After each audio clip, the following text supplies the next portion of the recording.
Hello, dear students. So, finally, we are back again with the subject economics. Talking about your 11th standard, do you remember studying economics as a subject? Or, for that matter, do you even remember coming to classes to attend economics lecture? If yes, the biggest question is, do you remember what all was being taught to you? I know pretty difficult right now to recollect everything because this quarantine got you there. But I must say you were fortunate enough to not write economics exam.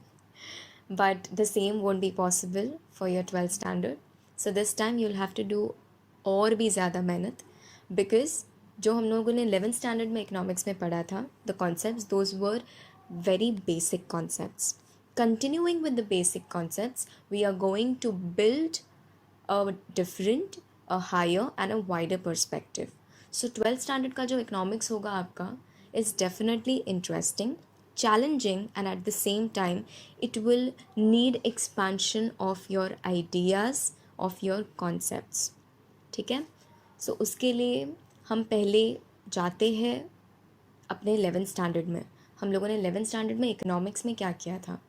हम लोगों ने काफ़ी सारी चीज़ें की थी जो कि बेसिक्स थी. उसमें से सबसे पहले हम लोगों ने इकोनॉमिक्स की शुरुआत क्यों हुई, इकोनॉमिक्स वर्ड कहाँ से आया एंड इकोनॉमिक्स क्यों पढ़ा जाता है, ये सब हमने पढ़ा था. उसमें से सबसे मेन चीज़ जो हम लोगों ने डिस्कस की थी वो थी resources. And as you know we have scarce resources. ठीक है, रिसोर्सेज की कमी है हमारे पास, रिसोर्सेज की कमतरता है, लेकिन उस रिसोर्सेज के मल्टीपल यूजेस भी है, ऑल्टरनेटिव यूजेस भी है और हमारी अनलिमिटेड वांट्स के लिए हम उन रिसोर्सेज को ऑल्टरनेटिवली यूज़ कर रहे थे. सो इसकी वजह से हम इकोनॉमिक्स पढ़ रहे थे so that we could figure out what are the permutation and combinations in which we can fulfill the demands of our unlimited wants, right? इसी से हमने इकोनॉमिक्स की शुरुआत करी थी. Coming to the next slide, which talks about why do we study economics.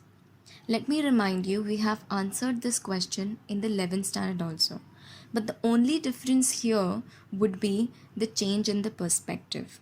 There, we had studied only from a point of view of a small society, or probably for that matter, we didn't even move towards society, we were totally stuck with ourselves, right? But here, we are going to study at a greater perspective.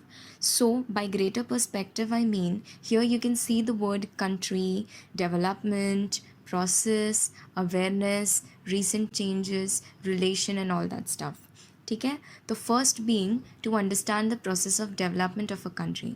In our case it's going to be India, right? So India का development कैसे हो रहा है, Indian economy में recent changes कैसे आ रहे हैं, क्यों आ रहे हैं, उन्हें समझने के लिए हम इकोनॉमिक्स पढ़ते हैं.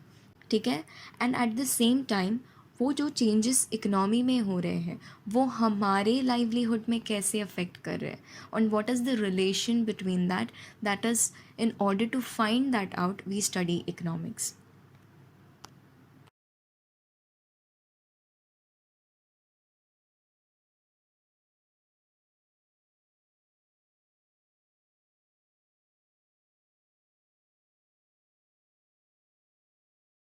Coming to branches of economics, there are mainly two branches, one being micro, other being macro.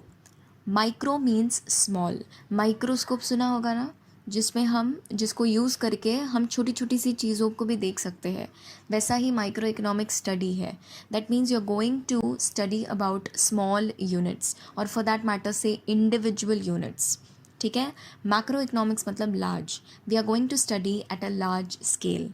ठीक है, sum total of all the units will be our aggregate and that is the total we are going to study in macro economics. Please Greek words पे ध्यान दे दीजिएगा. Micro का Greek word micro ही है, सिर्फ difference ये है कि C is replaced by K and same is for macro, C is replaced by K. चलिए आइए अब हम माइक्रो इकोनॉमिक्स को डिटेल में पढ़ते हैं. Micro economics is small part of a thing.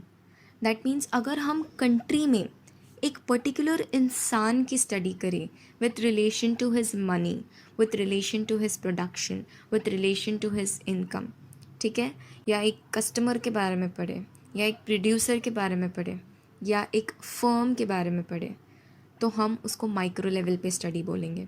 मतलब we are restricting all our factors to that individual person only. ठीक है. And therefore it is considered a small part of our national economy. Individual units में हम क्या क्या consider करते हैं? एक इंडिविजुअल कस्टमर, उसने कितना पैसा खर्चा किया है, कितने गुड्स पे पैसा खर्चा किया है. ठीक है. And at the same time एक प्रोड्यूसर, उसने कितना मैन्युफैक्चर किया है, या एक फर्म जिसने कितनी आउटपुट मैन्युफैक्चर की है. ठीक है. अब हम अगर उसकी कमोडिटी देखें तो वो भी देखेंगे कि एक कमोडिटी पे उसने कितना पैसा खर्चा किया है. तो बेसिकली हम यहाँ पे फोकस किस पे कर रहे हैं? Individual units. That means we are going to study only about that person, the way he behaves when it comes to spending his money or earning money, or for that matter consumption of the money. Are you clear? So microeconomics is study of a small thing. तो हमको हमेशा से एक word micro में याद रखना है, individual. Micro में क्या आता है? I. Therefore I for individual. Let's move to the next concept, macroeconomics in detail. Now, when I say macroeconomics, I'm using the word A here. So, A is equal to aggregate. याद रखो, macro में A आता है तो हमको एक word याद रखना है, एग्रीगेट. अगर एग्रीगेट याद नहीं रहता है तो आप याद रख सकते हो टोटल. सो बेसिकली हम क्या कर रहे हैं? हम पूरे कंट्री, पूरे इकोनॉमी को एनालाइज कर रहे हैं. So when we do the analysis of the entire country, that means we are studying macroeconomics. That means we are studying not just the individual, but the sum total of all the individuals in that economy. So every time the total is considered. Now what kind of total do you consider? If say for example today you're going to study only about my income, that means you're studying me at a micro level. But if you consider the income of all the people in the country, that means सब लोगों का अगर income, आपकी सब लोगों के income की अगर आप टोटल करते हो और उस इनकम को आप स्टडी करते हो तो आप बोलोगे उसको national income. That is the sum total income of all the people across the country. Right. तो हम बोलते हैं उसको मैक्रो इकोनॉमिक्स की स्टडी. हम मैक्रो इकोनॉमिक्स में नेशनल आउटपुट के बारे में बात करते हैं. नेशनल आउटपुट क्या होता है?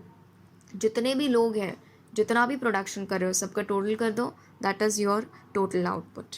ठीक है. तो हम अगर उसकी स्टडी कर रहे हैं टोटल की, तो वो हो गया मैक्रो इकोनॉमिक्स. फिर आता है टोटल इन्वेस्टमेंट्स पे. टोटल इन्वेस्टमेंट्स में सबसे पहले तो इन्वेस्टमेंट का मतलब क्या होता है? कहीं पे अपनी जमा पूंजी लगा देना या कहीं पे अपनी जमा पूंजी इन्वेस्ट कर देना. तो अगर सबकी इन्वेस्टमेंट्स के बारे में मैं पढ़ूँ तो मैंने क्या किया? मैंने टोटल इन्वेस्टमेंट्स के बारे में पढ़ा. That means I studied macro economics.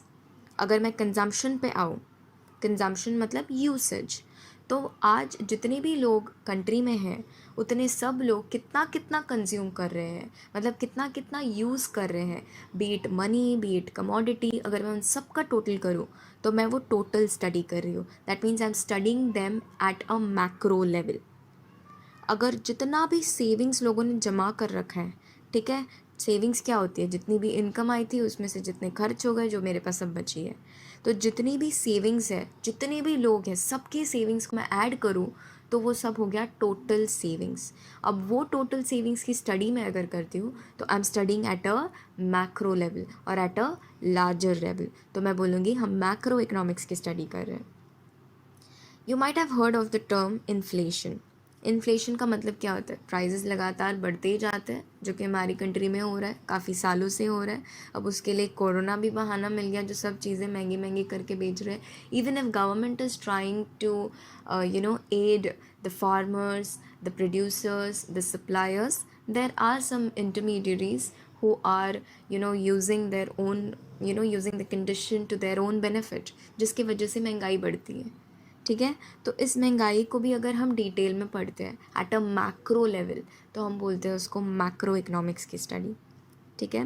फिर आ जाओ बिजनेस फ्लक्चुएशंस पे. अभी तो सिमिलर सिचुएशन ही है, चेंजेस हो रहे हैं बिजनेस में. ठीक है. Prices are not constant, they are fluctuating, they are changing. Market is not stable today, it is changing.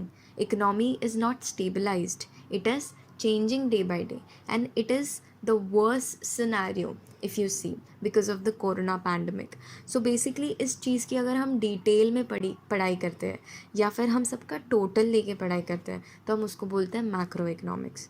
So, in order to revise all of it once again, we had studied why do we study economics? We went through branches of economics. There are two branches, microeconomics, macroeconomics, and then we studied in detail with respect to microeconomics and macroeconomics.